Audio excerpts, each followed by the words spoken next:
sosyal kung manamit, di kilala ang ukay. Tayo sige trabaho kasi salat sa buhay. Araw-araw pa ulit-ulit na lang kakaumay. Sampal ng katotohanan sa ating kapuspalan, na ang mga buwis na ating binabayad, pambili ng luhot sa sakyan ng mga may sayad na nakaluklok sa posisyon pa tayo pumapayag. Paulit-ulit nyo na lang na ginagawa yan. Walang awa sa mahihirap na kababayan. Edukasyon pa talaga sagot sa kahirapan. Bakit edukado pa nagnanakaw sa kaban ng bayan? Mga deputa, sarili inuuna, at ang resulta lumulubog ang lupa.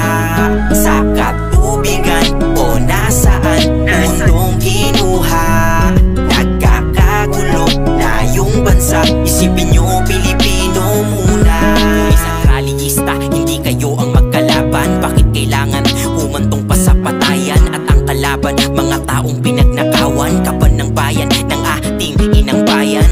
Bakit ba humantong to sa ganyanan? Habang kayo nagbabalyahan ang katiyakan, sila sa bahay nagpapayaman, nakahiga lang nagtatawanan. Unang-una ng puta, pasensya kung napamura. Kuhang-kuha nyo kasi yung inis ko, mga maduga, diba?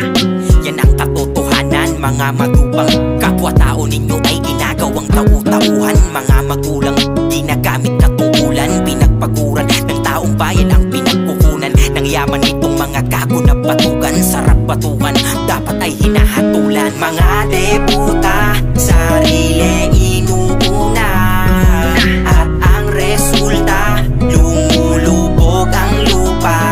Sa katubigan o nasaan mundong kinuha, nagkakagulo na yung bansa. Isipin nyo, Pilipino muna. Naunang nalimas yung pondo kaysa sa bahabansang Pilipinas.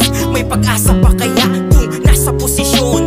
Mga papaya, biruin mo merong baha kahit walang sakuna. Di ka pa sisiil sa manlulupig. Paano kung kapwa Pinoy ang tumutungis at ang nakaluklok? Magagaling mangupit sila tong mga buhaya, tayo ang lubog sa putik.